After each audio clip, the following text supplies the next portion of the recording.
Welcome to the Stream of David on OMTimes Radio with best-selling author, channel, and creator of the Taya spiritual practice, David Strickel, shares the eternal wisdom of the consciousness called the Stream. The Stream of David show is fun and informative and seeks to not only answer all your spiritual and life questions, but to also provide proven tools to navigate life's obstacles and find a path to joy, clarity, and abundance by hearing the Stream's no-nonsense, direct approach to spirituality. Prepare to have your mind blown and receive clarity on your life and the universe like you perhaps never have before. And now, your host, David Strickel. Hi, and welcome to the Stream of David show. I am here with one of our favorite guests, I should say co-host really at this point, Matt Gardan. Hi, Matt. Hey, David. How are you? Good. I can be a favorite guest. You'd rather be a favorite guest than a co-host? Yeah, I'd rather be a crowd favorite. A crowd favorite? I'm sure you are. So I'm going to dive into our topic today, which is sort of picking up on this triangle that the Stream delivered to us on Friday in our Taya Mastery group. And the reason I like the triangle so much is it does sort of complete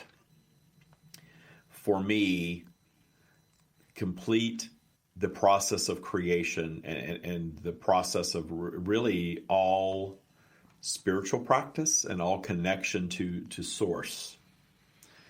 And by that, I will tell you what the triangle is for those of you who weren't in our Taya Mastery meeting on Friday. Yeah, no pressure, little triangle. No pressure. Just about everybody listening. So that is a triangle that consists of law of attraction is one.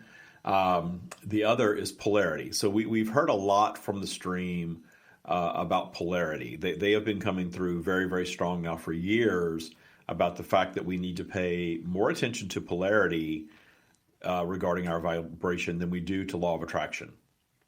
Because everybody's teaching about law of attraction out there. And I hear almost daily from people that say that they've followed XYZ and they have had trouble manifesting the things they really want.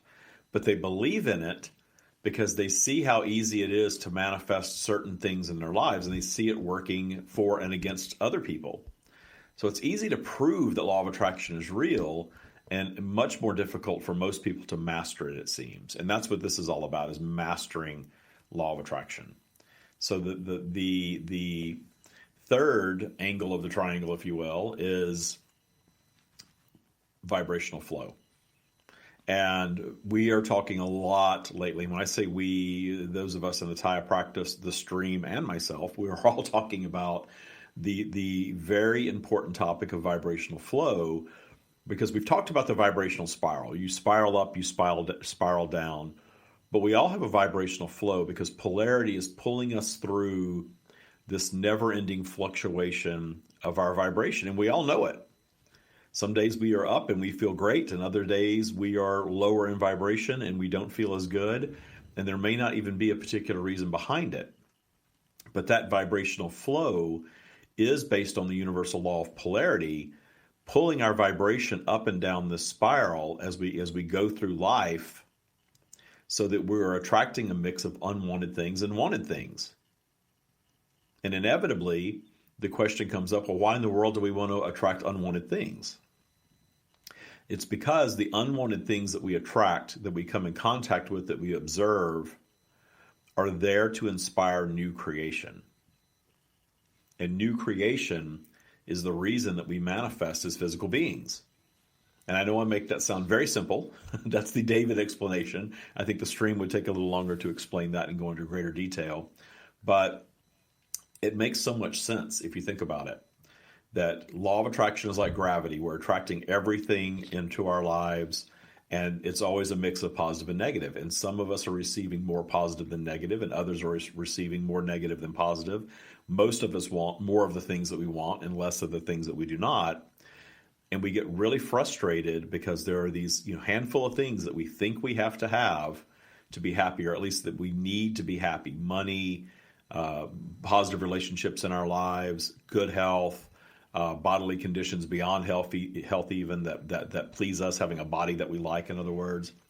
These things we place a lot of pressure upon. And when we place a lot of pressure upon something, we think about it a lot. And we think about it a lot, we're going to be thinking about it through a vibrational flow up and down the spiral, which means we're going to be thinking positively about it and attracting it.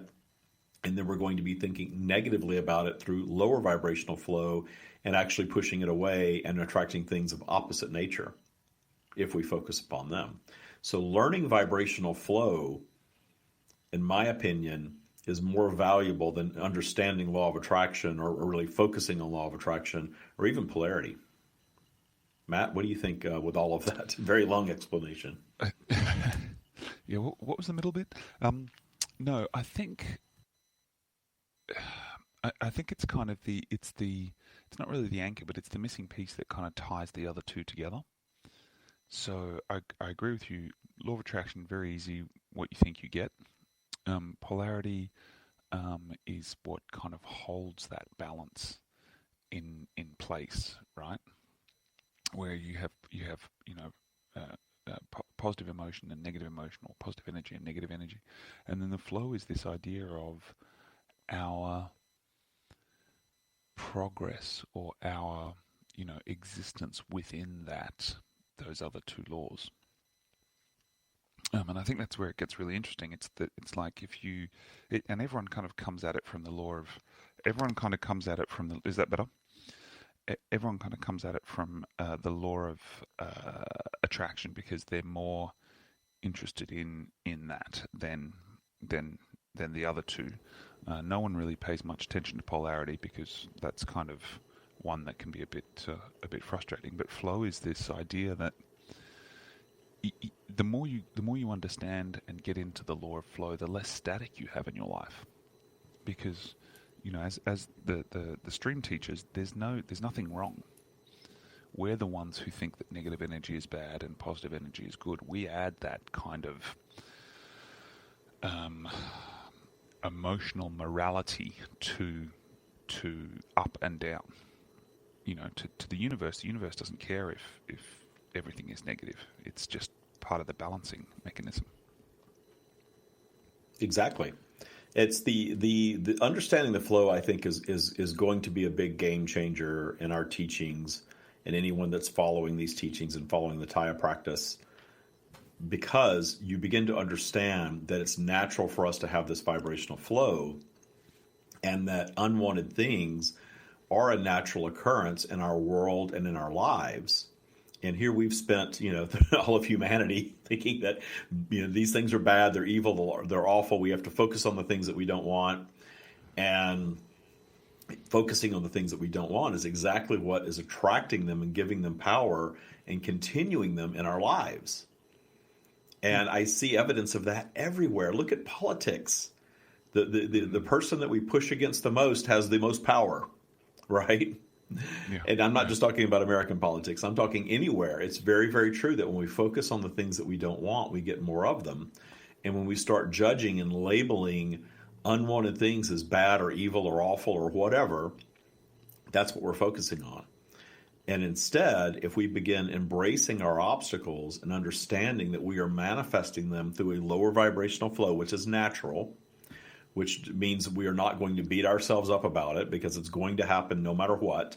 I tell people when they talk about Taya or joining Taya boot camp that Taya is not a cure for polarity. It's not a cure for law of attraction, and it's certainly not a cure for vibrational flow. It gives us a set of tools to work within that system, because you can't change the system.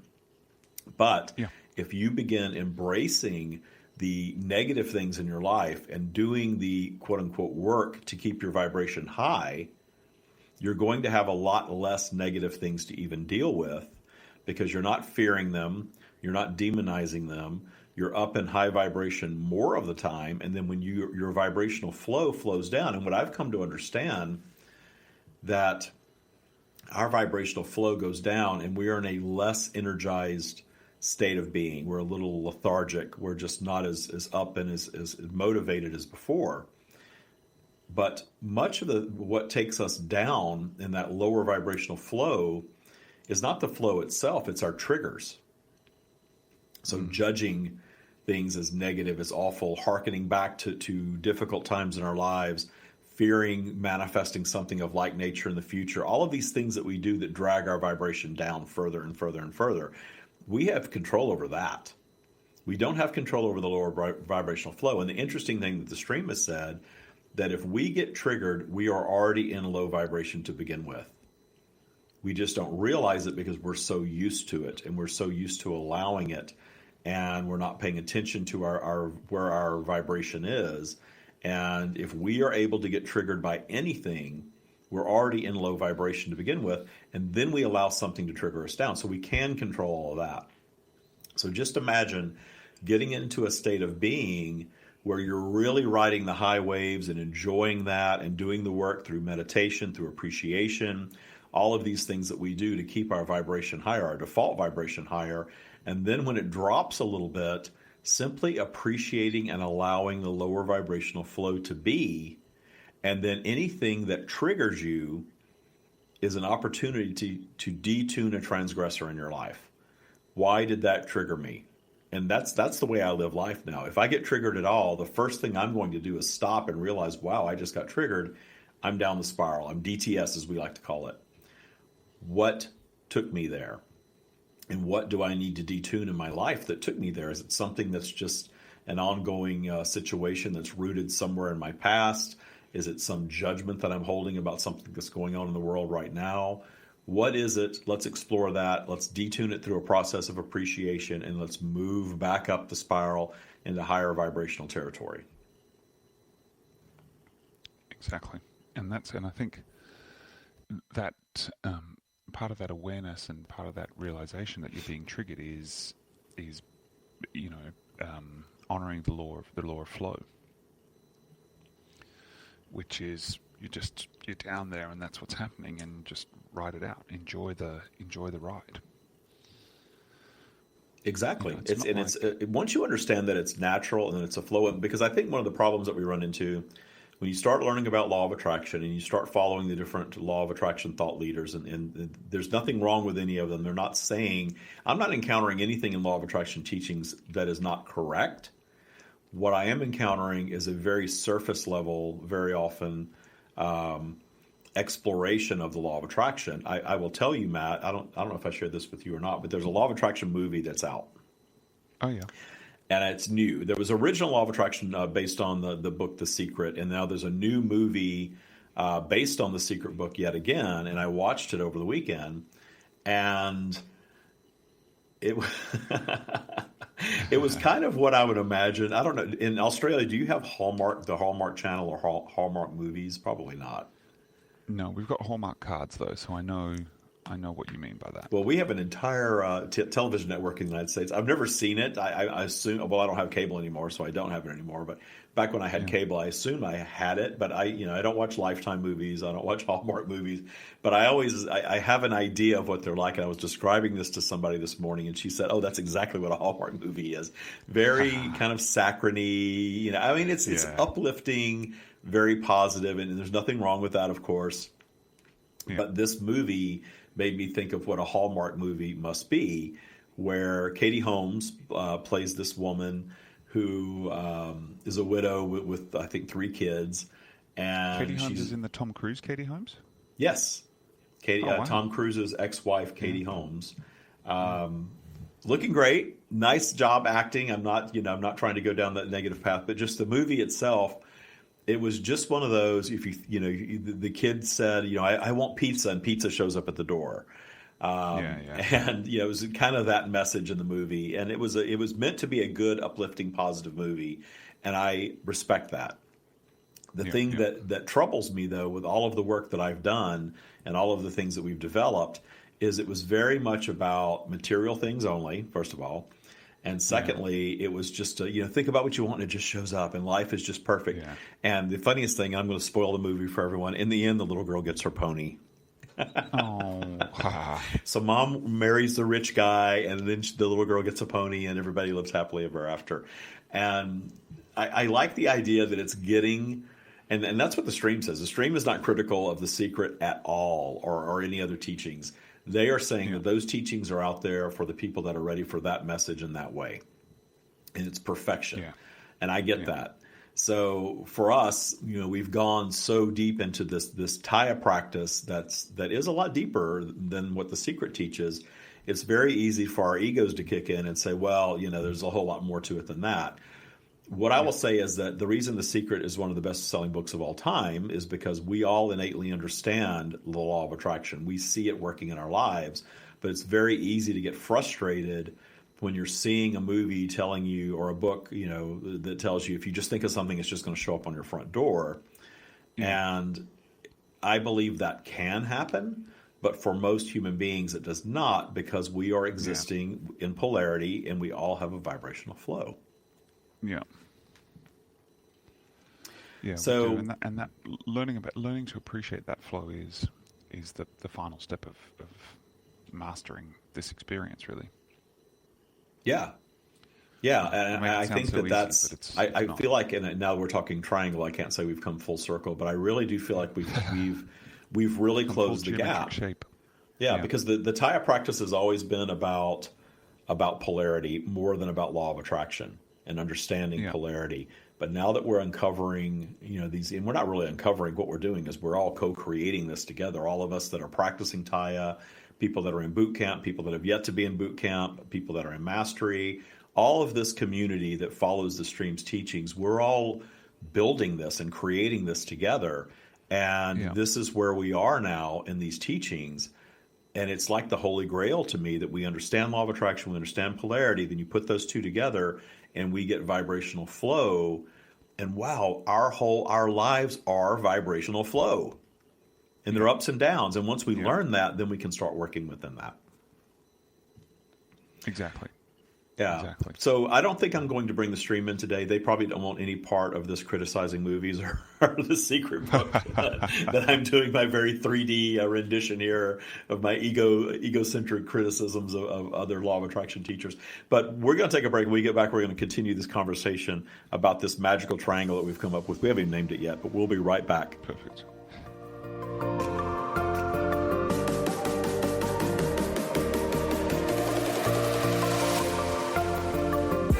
Conscious media for conscious minds. OMTimes. Being a radio host on IOM-FM allows you to build your show on a rich platform with the power of the internet to fulfill your outreach goals and connect with a very specialized and global online audience, unlimited by time and distance. OMTimes Radio will provide you with web relevance, a recognizable conscious brand, and with the standard of excellence that has accompanied every single OMTimes endeavor. Host your show with OMTimes Radio Network. Consistently attract soulmate clients. Begin showing up on brand, monetizing on your calling. Welcome all spiritual coaches, leaders, healers, light workers, and practitioners to a show that turns you on in your business and amplifies your magnetism. I'm host, catalyst, and spiritual business coach Rosalind Fung, and I'm here to journey with you into the juicy and help you discover where the real gaps are. Ignite your mindset and soul with strategies and systems as each episode takes you to the sweet spot that activates your soulgasmic business by tuning in on Tuesdays at 10 a.m. Mountain. Join me for your light language activation, and let's magnetize and monetize.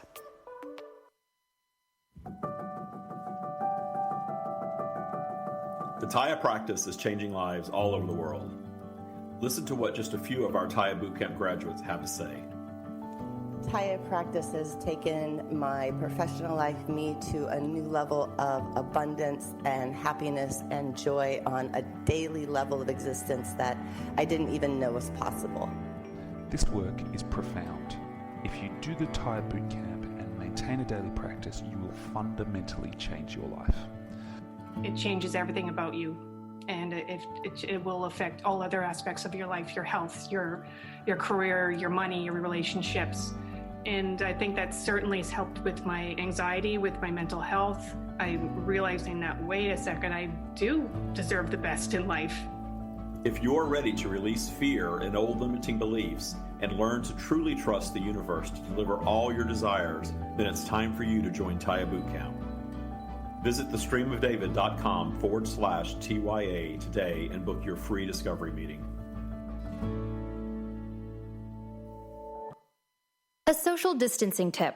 Putting distance between yourself and others is critical to slowing the spread of coronavirus. So here are ways to stay in contact without the physical contact part. Call, send a text, set up a video conference, post on social media, dedicate a song on the radio. If you have symptoms of fever, dry cough, and shortness of breath, call your healthcare provider before going to their office. For more info, visit coronavirus.gov.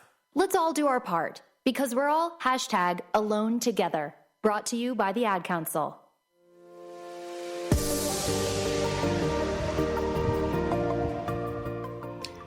We are back with Matt Gardan talking about the magical golden triangle that I'm going to call it for right now, for lack of a better term, and the law of vibrational flow. So we kind of got into talking about it and got into a little bit of discussion about the secret movie that's out right now. I was going to say it's doing really well. It was one of the top movies in iTunes over the weekend, so I did watch it, and it has a good message at heart. But a lot of us that are quote unquote practicing the law of attraction, which we all really are, but trying to be more intentional with it, if you will, it can be very frustrating to see that the depiction of you just think of something and it just shows up, because we have these things that we want in our lives and we want them so much we think about them often, and when we think about them often, we're going to be pondering these thoughts through a cycle of vibrational flow. And through the cycle of vibrational flow, some things you're actually going to chase away from you because you want them so much. And that's a key component of the stream's teachings, is to release the vibration of need, because the vibration of need is the vibration of I do not have it, it is not here. And since the universe, as you were saying earlier, Matt, only answers yes, you're just going to stay in a perpetual state of not having it, which is why we stay in these recurring states of not enough money, poor health, bad relationships, toxic work environment, whatever it is. That's why we see these recurring themes. And once you learn about vibrational flow and start to work with that, I think that is the key. In fact, I know it's the key. I see it work in the Taya practice all the time, to breaking these cycles. Yeah, and I think, David, you're absolutely right, but I think we should make the point that any advanced student of any topic is going to get frustrated with a simplistic explanation of that topic. And so when there's this film that comes out about law of attraction, we're going to say, no, it's so much more than that, and you're missing the nuance, and you don't understand this, and you don't understand that, because we've pushed beyond the initial introduction. I think it's a good thing, as flawed as it is. The fact that there's a movie about this that's doing well on iTunes is amazing. Exactly, because it's introducing a whole new crop of people to this idea. Exactly, and in a way, it's kind of a bit of a what are they called? Clifton Notes, or the Reader's Digest. Cliff's Notes. It's Cliff's Notes. It's kind of like poorly put together Cliff's Notes on the subject, and it will give people one of two things. One, they'll just get frustrated and say it's all hocus pocus, or two, they might be interested and dig a little further, and they're the kind of people that will be drawn into the world. And if you the world of LOA and Taya and mysticism and esoteric thought. But if you think about The Secret, that was released 20 years ago? Maybe? Yeah, it was right around early 2000s, definitely. Yeah. So there's a generation of people that haven't read it, or seen it. And those of us who have read it was a while ago. And so you kind of need to bring the next wave, send the next kids down. You need the next wave of people to come into the message. So as frustrating as it is, I think it's good that there's a film about it, even though it is deeply flawed. And I think the other point I wanted to make is, we're sitting here talking about, just stay in flow, just appreciate polarity, just do this. As simple as these rules are, they're very, very, very difficult to master. you know, and you, David, you've been doing this for like 10 years and you're still learning stuff. No, I'm perfect, Matt. What are you talking about?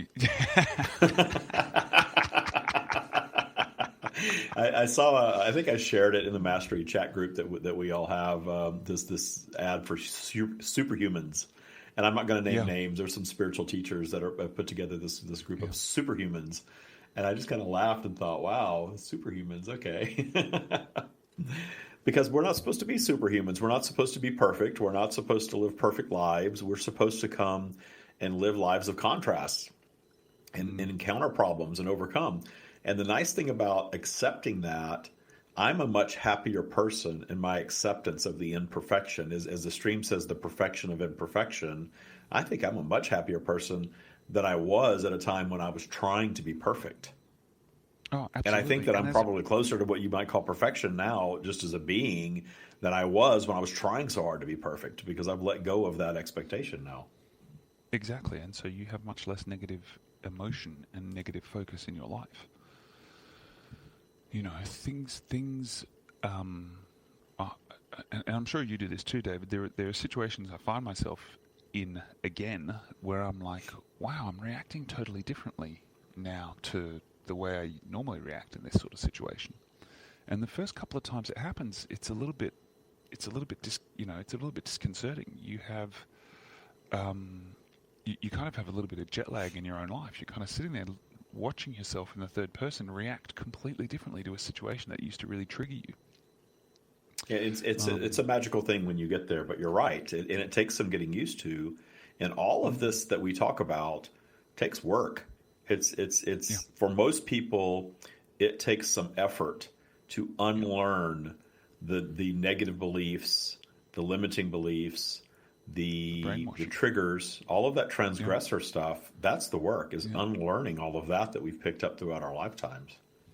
100%, and that's you've some people, you know, you have people in your boot camp who are you know, retirees, 70 years old, 73 years old. That's a lot of lifetime to unlearn. You know, I mean, I started this work when I was, you know, mid-30s, late 30s, and even then I struggled to kind of, there's a lot of stuff a lot of habits you've picked up, a lot of very firmly held beliefs that you've never questioned. And there is effort in unwiring your reality. And I think that's part of, you know, that's part of the law of polarities coming into play there, because sometimes we hold on to beliefs that don't serve us, and they're just as powerful as the beliefs that do serve us. In fact, often they're more powerful. How many times have you heard of people who are terrified about something, and guess what? That thing happens because they're so focused on it. You know, I really like this realization that the universe doesn't actually care what you want. It will just give you what you're thinking about. And that's the thing that we have to realize, that the universe is not judgmental. And if anyone that was raised in religion is taught exactly the opposite of that there is a judgmental deity in the sky, if you will, that is judging everything. And so it's natural, or understandable, I should say, for us to have this idea that the universe is this benevolent thing that should be taking care of us. But then we turn around and look at all the suffering in the world and say, well, gosh, if we have this all-powerful deity, why are people suffering? And what we've learned from the stream, to me, makes so much more sense, in that the universe is not judging any of it. The universe is simply delivering an experience, and there's evidence of that everywhere. Everywhere, that the universe is saying, yes, yes, yes. If you feel abused, you're going to be abused. If you feel like a victim, you're going to be a victim. If you feel sick, you're going to continue to be sick. And we see this in our lives. And it's very easy to shut down and say, well, that's not fair. But the universe isn't about judging, and the universe is not about being fair. The universe is about creating experiences and delivering what we focus upon. And we all know that when we change what we focus upon, our lives change. And that's the message that I want to get out. That even in vibrational flow, your life can be a lot better. And the nice thing about the Taya practice, or my favorite thing, is not that you manifest every single thing that you want, because you don't. and not that your life becomes this picture of perfection. That's why I joked, and you instantly understood that I was joking. It's not about the perfection. It's about appreciating the up and the down, and then no longer fearing or judging negative as the negative aspects of our lives. And I have seen enough transformation coming out of boot camp I feel that if we make this a more well-known mainstream practice, this is going to change the world, because so much suffering is in existence because of the pushing against and the demonization and the self-judgment and all of these things that can be changed. And I see people changing it in their lives against great odds. And when I see that, I get excited. And that's why I share our most extreme stories over and over and over again, because I want people to understand, if there's something in your life that you think you cannot change, if you are in this perpetual state of victimhood and say that I'm blaming victims and things like that, that's not the case. I want you to see yourself as different so you never have to be a victim again. Yeah, because that belief that you're a victim is keeping you there. Exactly. That perpetual hearkening back, and I'm talking about that a lot personally, because that's a good way to describe it. We hearken back to that time when something did not go well, whether it was extreme or not. It doesn't matter. We create our bubbles of reality, and I hear different problems that people have all the time, from someone who lost a child to someone who has been physically and sexually abused in their lives, all the way over to someone who's holding on to trauma because their parents didn't let them play a sport in high school, and they are traumatized as an adult because of that. And it's easy to judge that as not a big deal, but to that person it was, and continues to be, and creates transgressor energy in their lives. And regardless of how it was created, it's holding you back from happiness now. So let's go deal with that so that you don't have to live the rest of your life that way. Yeah, because that's the key that the stream keeps saying, is like that the more you can focus on a happy state of mind, a genuinely happy state of mind, the better your life will be. And I like that you said genuinely. There's a part of the new book that I'm writing right now, the Taya book, that talks about cheerfulness. That I'm going to be cheerful even though internally I'm in turmoil, I'm going to put a brave face out to the world. Well, your true vibration is still not one of true happiness, true self-love, true appreciation of all that is. So for me, cheerful is not good enough. I want more than that. I want to be in appreciation of all that is. I want to be in a state of self-love and appreciation. I want to be able to observe anyone and anything and allow them to have their unique experience without judgment, which really changes your life when you start viewing the world without judgment and simply focus on discerning your preferences and not needing other people to change their behavior to please you. Like all of this, I don't think you have it where you are, but in the United States, we have all of these people that are refusing to wear masks and all of this judgment about masks and no masks. And it's just made what is already sort of a challenging time much more challenging for a lot of people. And it's interesting to me that people are allowing themselves to really get so upset about someone not falling lockstep in line with mass behavior, when that never happens. We don't have any topic that I can think of where everybody just obeys and follows and agrees. It just doesn't work that way. Yeah. So I don't know why we're suddenly so shocked that everyone isn't just throwing on a mask in public, because it's not surprising. People do things against the rules all the time, blatantly. Yeah, exactly. And it's there's a whole host of reasons for that. And most of them are emotional.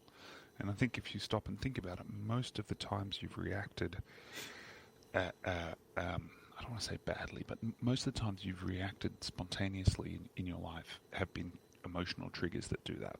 And I think we're starting to realize just how important our emotions are, how much more important than anything our emotions are. Because they do influence almost every decision you make. In fact, they influence every decision other than an instinctive subconscious one.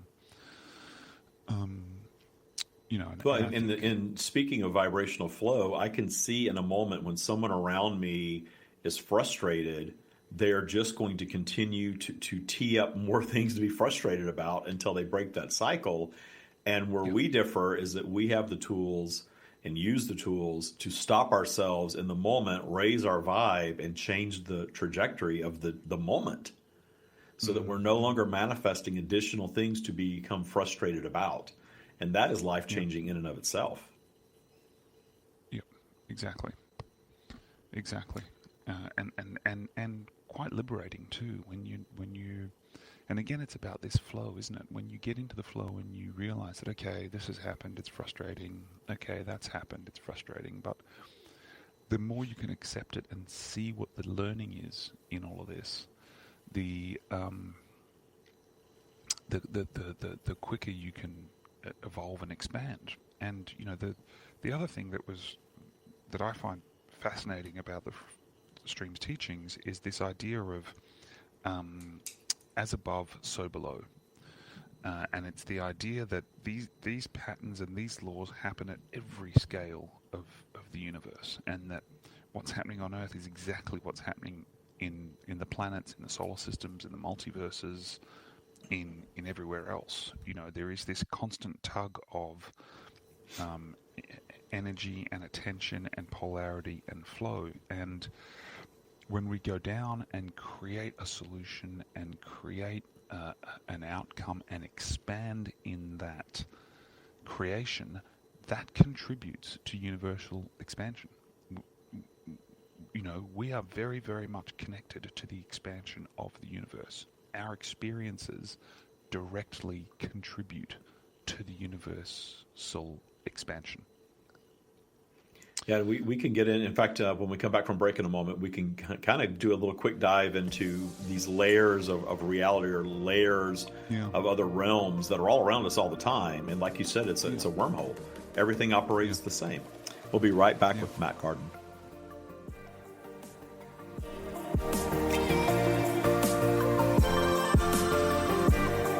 Feed your soul with waves of consciousness on OMTimes Radio.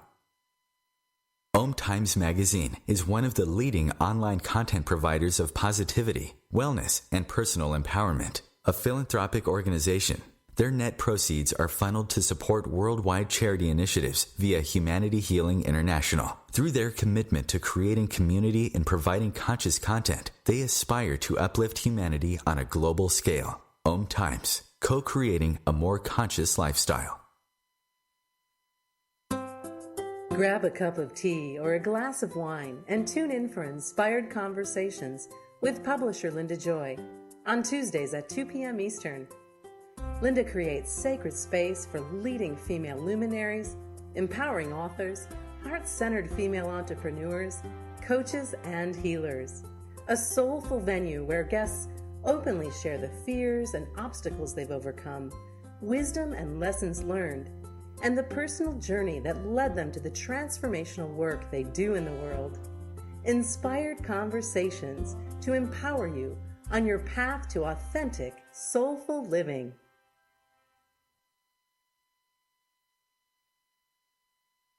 The Taya practice is changing lives all over the world.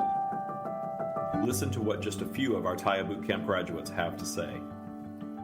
I'm so comfortable in my skin and who I am that it just has completely changed my world. It's amazing. I'm so full of joy and clarity every day to feel this good and this amazing.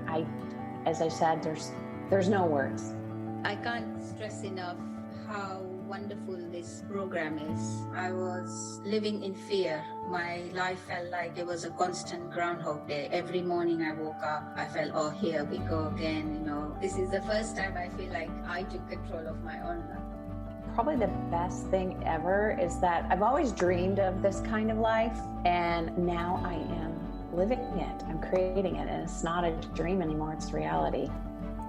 It's time to awaken to abundance with the Taya practice and Taya Bootcamp. Visit thestreamofdavid.com/TYA today to learn more about the Taya practice and book your free discovery meeting.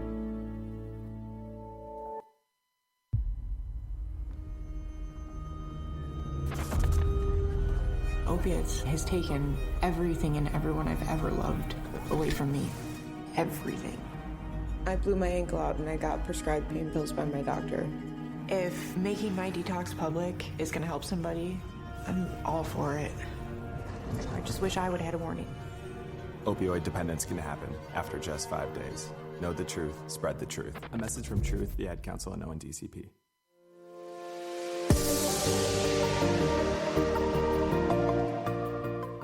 And we're back with Matt Gardan talking about the golden triangle, the magic triangle, we haven't named it yet, and the magic of vibrational flow. We'll come up with a name real soon, I'm sure. It'll just pop in like everything else does. But I do want to kind of get into this layers of alternate reality, because it came up in the mastery get-together that we had last week. And then over the weekend, I was working on the book, and actually you asked this question, Matt, about the pineal gland. Oh, yeah. And I channeled a response, and as the stream can do, the response is about 3 pages long. And as we have learned and suspected, and they've touched on this before, the pineal gland is the connector between the universe and our physical being. Mm-hmm. And they showed me, and I have to find words for this, and I haven't really adequately found all the words for it, but I got a picture of this endless existence and multiple, just endless forms of reality, all layered, and it's not out somewhere else away from here. It's all right here, right now, including endless possibilities of what's going to happen next and what has happened before. Mm. And we're continually adjusting and expanding and, if you will, rewriting these things backward and forward vibrationally. And the snapshot of nonlinear time is so hard to describe, but I've seen it and I get it. And now my work is to try to express it to other people so that they can understand what the stream is trying to communicate, or is communicating, and we're just trying to understand, actually. This idea of just endless layers of reality always being, not in linear time, but shifting and evolving and expanding based on how we are responding to the experience that we're in. And that's where this really comes into play. This vibrational flow is understanding that there are other versions of this current reality that we can dial into. And 5D is a different perception of 3D. It's not a different place. It's experiencing 3D in a higher vibrational way is what 5D is. And I know that those are human-created terms. They're not necessarily stream terms, but I like them. They do make sense. They communicate that people, you know, the focusing on what is 3D, and what's beyond that is beyond 3D. Exactly, and the analogy kind of holds because, you know, the first 3 dimensions of 5D are 3D. You know, it's not like there are 8 dimensions, and when you're in 5D, you completely leave the first 3 ones. You know, and I think just a lot of the stuff the stream says is our purpose is to come here and have a rich life experience. And if we have that with the knowledge of that purpose and the knowledge of how those experiences are created, we're still having that 3D experience just with the extra 2 dimensions layered on top. You know, it's like having a brownie and a chocolate fudge brownie. You know, they're kind of, they're both delicious, but the chocolate fudge one is just like extra nice.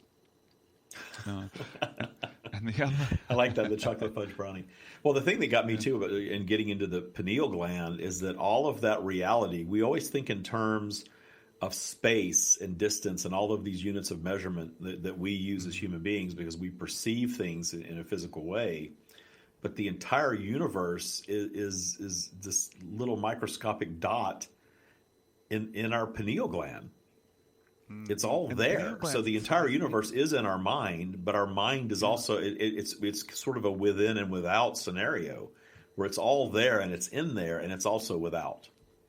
Yeah, and the pineal gland itself is like the size of a couple of grains of rice. Like it's tiny, you know, which is a beautiful irony, isn't it? That we think the universe is so big and actually it's at the same time has no size. Exactly. We are experiencing a physical scale, and we assume that all physical reality is a similar physical scale to Earth. And when the questions about aliens and life on other planets comes around, it's always interesting to me when the stream says, you're not even in scale, that we're a speck of dust in someone else's world, and there are other worlds that are specks of dust or less, really, in our world that we're not even aware of. That blew my mind when I heard that. And actually, again, made more sense logically than just assuming. Why do we assume? Why do we assume that beings can't exist on a planet whose weather is different than planet Earth? We're assuming from a human perspective. And the stream says that's where we're really missing so far in science, is assuming that everything is like Earth, and it's not. Yeah, 100%. And a carbon-based life form is particularly fragile. You know, it's particularly fragile. It's particularly slow-moving. It's not terribly advanced. Why would, if we were traveling through time and space, we would have evolved out of a carbon-based life form. I just want to go back to what you were saying about time, or being kind of layered on top of itself. And I think it's this concept of spontaneous time that we have so much trouble understanding, because we have such a vivid experience of linear time. For us, it's everything. One goes after the other, after the other, after the other, and what the stream's teaching, and what you've had, a glimpse of, and I've witnessed it for a moment too, a couple of years ago, is just this sense of, oh my God, every possible thing is infinitely happening simultaneously. And so there's no history, there's no future, there is just a nowness. And in every instant that is shifting and changing and evolving, it continues to be the present moment. And it's kind of terrifying to try and wrap your head around that. And it's almost kind of impossible. It's like my way of dealing with it is the best way you can understand spontaneous time is like asking a bird to swim. It almost can't do it because it's just not designed that way.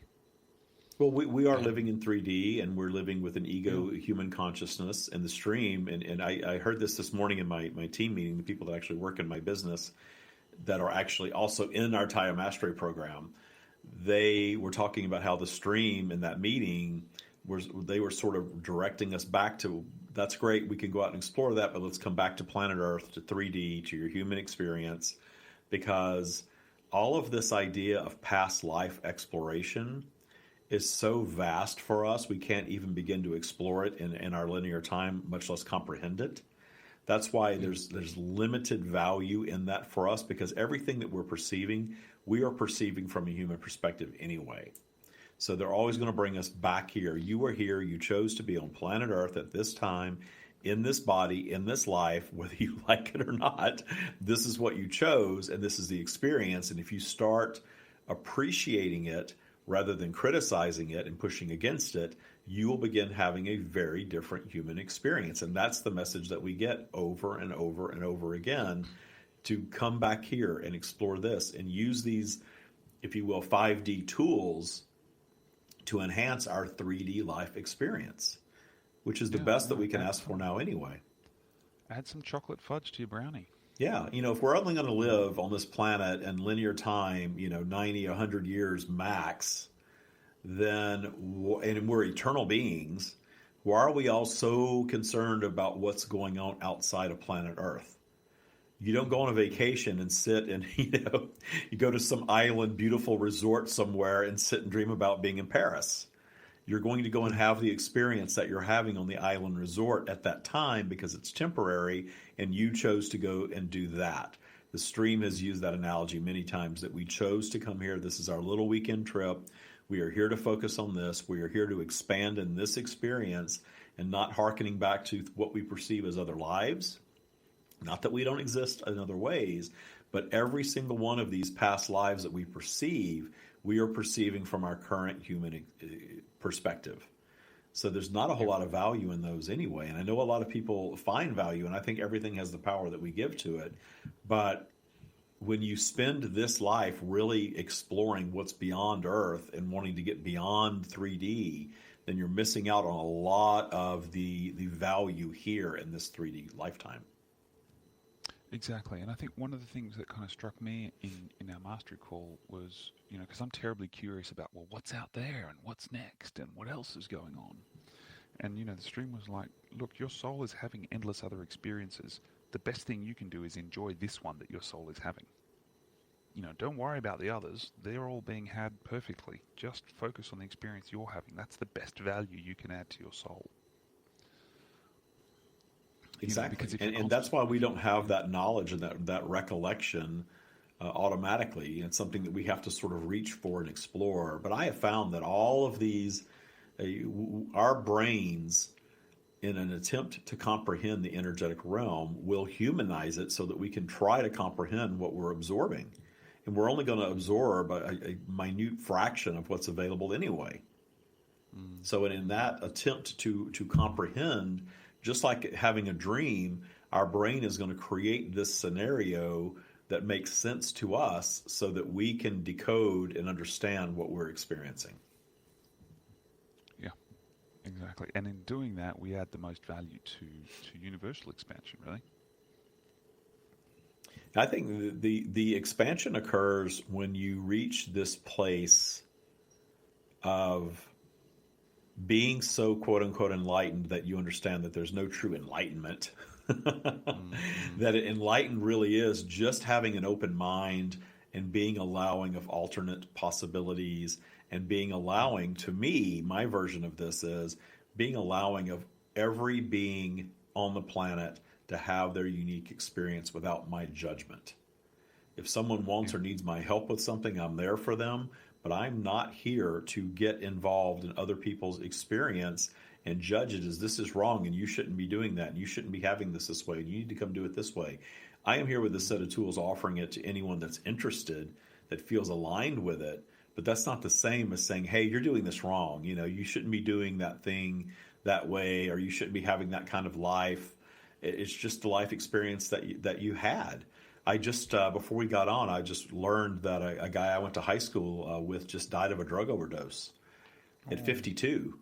And the guy that was his best friend in high school died of a drug-related crime or in our early 30s.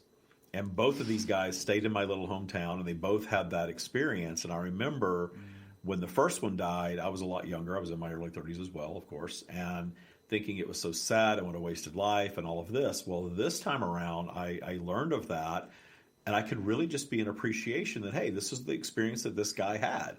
I'm sure he had a lot of good stuff, and he had some not so good stuff. And of course, all the comments that I saw on this webpage about his death were regretful, so sad, it's so awful, it's so terrible, and all of that sort of thing. And I thought it's just the experience that he had. Why do we need to judge it? It's not our place to do that. And if you believe in life beyond planet Earth, he's out there flowing in perfection now anyway. So it's not something that I just don't see it as sad and awful and regretful and all of that stuff anymore. It is the experience that he had. Yeah. Well, he's back having another one, right? Instantaneously. Yeah, exactly. Goes instantaneously. So I remember when I was first starting all of this with you, David, I was like, well, what happens when we die? Does our soul wait a long time before coming back down? And you were like, well, there's no time to your soul. And I'm like, oh, yeah. We're so tied to this experience of linear time that it's very, very difficult to understand what it must be like to not have that tick-tock, of the clock. Yeah. Yeah, and it's interesting because when I first started receiving all of this, they were sort of teaching, not in linear time, but more of, you come and have this life, and then when you're not here, you are the eternal being, all-knowing, all-seeing, living existing in this state of perfection, if you will, and you come back and you do this. But then I came to understand that that's not what they were saying. That's how I was perceiving it. And then when I really got deeper and deeper into the teachings, I realized, I can communicate this differently because it's not that. It's not linear time. We're not going and coming back and going and coming back. It's a moment of consciousness, if you will. It's a form of consciousness that we are existing in to have what we are perceiving as a physical experience that has contrast because of polarity and offers expansion in how we are reacting to it, which is where the magic is. Yeah. It's, and our reaction of that experience contributes to universal expansion, which is a beautiful way to live your life, really. And that's why we're here, folks.